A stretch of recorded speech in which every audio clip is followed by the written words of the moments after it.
Salut à toutes et à tous, c'est Anto et bienvenue dans cette toute nouvelle vidéo. Dans cette vidéo, je vais répondre à la question de Jean-Pierre Panissier qui m'a demandé comment enregistrer ses performances en sampler pour les avoir en .exs. Alors j'ai plusieurs réponses à t'apporter et je te les apporte tout de suite après le générique.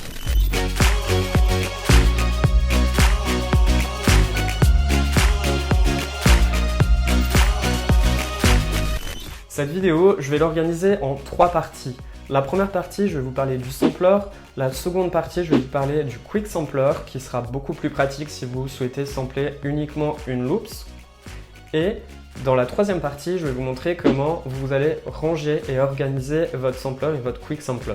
Où est-ce que vous allez pouvoir retrouver des fichiers quick sampler et des fichiers sampler. Et c'est parti.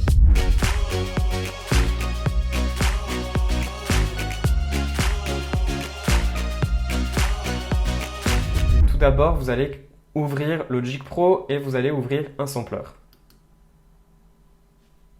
Hop, on ferme cette fenêtre, on n'en a pas besoin. Sur cette fenêtre, vous allez avoir... on va ouvrir le sampler. Alors, vous pouvez fermer le synthé. Vous pouvez fermer le mode matrix et vous pouvez fermer le modulator. Pour pouvoir le fermer, il faudra ouvrir le mapping et après vous pourrez fermer le modulator puisque vous n'en aurez pas besoin.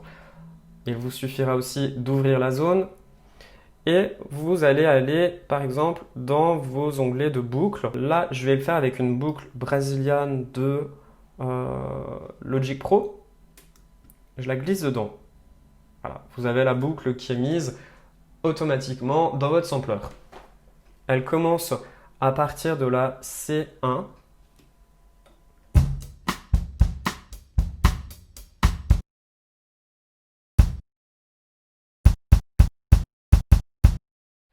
Et si vous souhaitez uniquement prendre quelques éléments de cette boucle, voilà, on va faire ça et on va le mettre en one shot.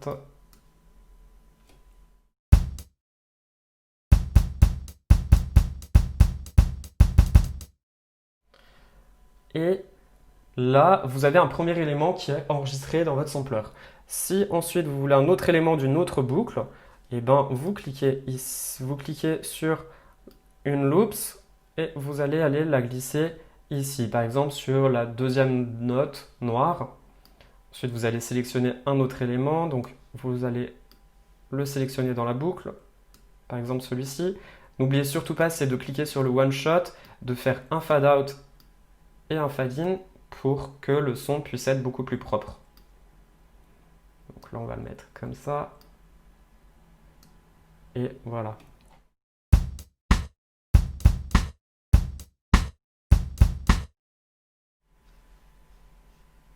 Si vous désélectionnez le one shot,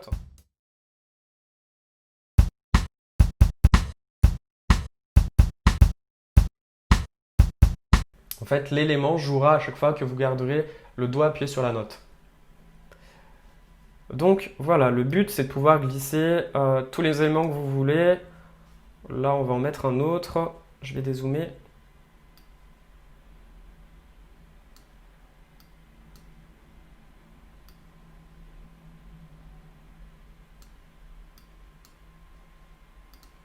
Je le mets en one shot.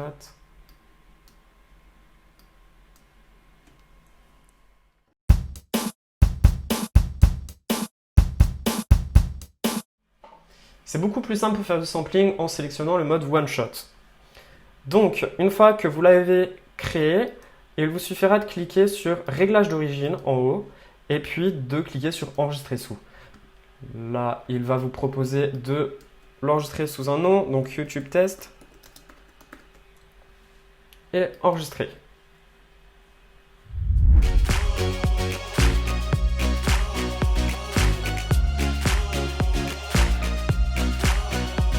Par exemple, maintenant, si vous avez juste uniquement un sample que vous souhaitez prendre sans forcément avoir plusieurs samples dans un sampler, par exemple, vous pouvez sélectionner, vous le prenez un sample et vous le glissez ici, dans cette zone.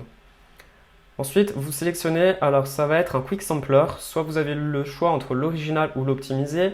Moi, je vous conseille l'optimiser puisqu'il est assez c'est cool en fait. C'est mon préféré en tout cas. Et là, vous avez plusieurs modes. Donc le classique, il démarre à partir du C3. J'ai appuyé et puis relâché dès que je garde le doigt ou la note appuyée. Si j'appuie sur le one shot,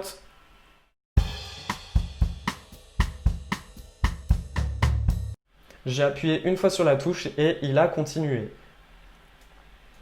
Si je le clique sur Slice, il se divisera en plusieurs parties. Donc il est assez intelligent et il a détecté toutes les bonnes parties. Et vous pouvez rajouter également celles que vous souhaitez. Hop. Ou si vous souhaitez qu'elle soit plus longue ou après. Donc là, il est à partir du C1.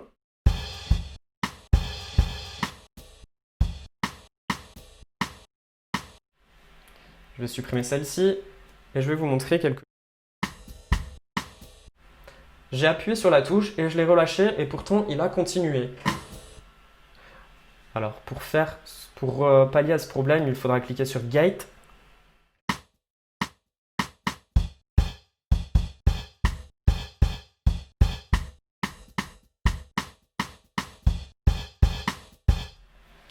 Ensuite, il est en mode chromatique. Chromatique, c'est-à-dire que les samples vont se cortiquer, vont se placer directement sur les blanches, puis les noires, puis les blanches. Si vous souhaitez les avoir uniquement sur les blanches, il vous suffira de cliquer sur White. Si vous souhaitez les avoir uniquement sur les blacks, sur les noirs, il vous suffira de cliquer sur Black. Ensuite, une fois que vous avez trouvé votre performance, que vous avez choisi votre loops que vous souhaitez sampler, vous cliquez sur Réglage d'origine et vous enregistrez sous, je vais le mettre sur YouTube Test 2. Enregistrer.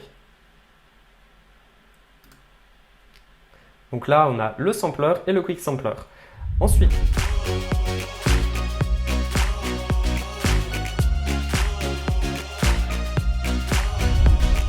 dans votre ordinateur, pour pouvoir retrouver vos performances Quick Sampler et Sampler, vous allez ouvrir donc votre dossier Home, moi plutôt ça s'appelle Anthony. Vous allez cliquer sur Musique et puis vous allez aller sur Audio Music App. Une fois que vous êtes dessus, vous cliquez sur Sampler Instrument et là vous retrouvez votre instrument sampler qui est mis ici en .exs. Si vous souhaitez les organiser, vous créez un nouveau dossier. YouTube test. YouTube. Et vous le glissez dedans.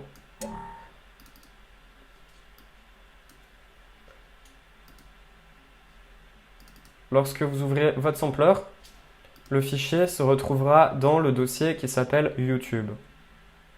Ça sera hyper pratique. Si vous ne le mettez pas dans un dossier, eh ben vous l'aurez directement ici, donc comme moi j'ai pu faire.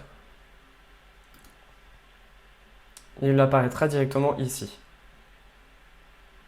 Donc, je suis assez organisé, j'aime beaucoup que tout soit carré. Donc pour moi, il est directement dans un dossier.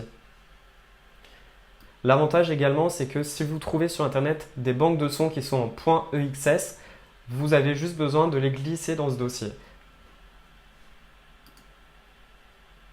Ensuite, pour retrouver vos performances sur le Quick Sampler, vous allez recliquer sur Anthony, ou plutôt votre prénom.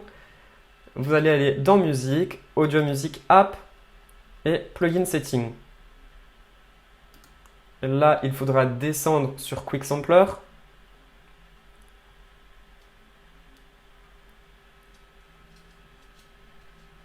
Oups. Ici. Et voilà, vous l'avez, il est ici, donc YouTube Test 2. Et c'est des fichiers qui sont en .pst. Si vous trouvez sur Internet des .pst, n'hésitez pas à les prendre et à les glisser dans ce dossier. Ça sera hyper pratique, vous aurez directement un Quick Sampler qui sera programmé, qui aurait été fait par quelqu'un d'autre. Voilà. Et vous pouvez également créer un nouveau dossier et puis le renommer YouTube et vous le glissez dedans. Hop là. Lorsque vous allez aller dans votre Quick Sampler, vous aurez un dossier ici qui sera YouTube.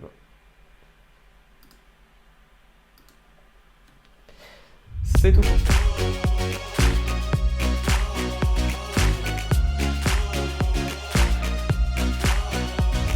C'est tout pour cette vidéo, j'espère qu'elle vous aura plu et qu'elle vous aura intéressé et surtout qu'elle vous aura aidé. N'hésitez pas à vous abonner sur cette chaîne, j'y partage des vidéos assez souvent et assez fréquemment.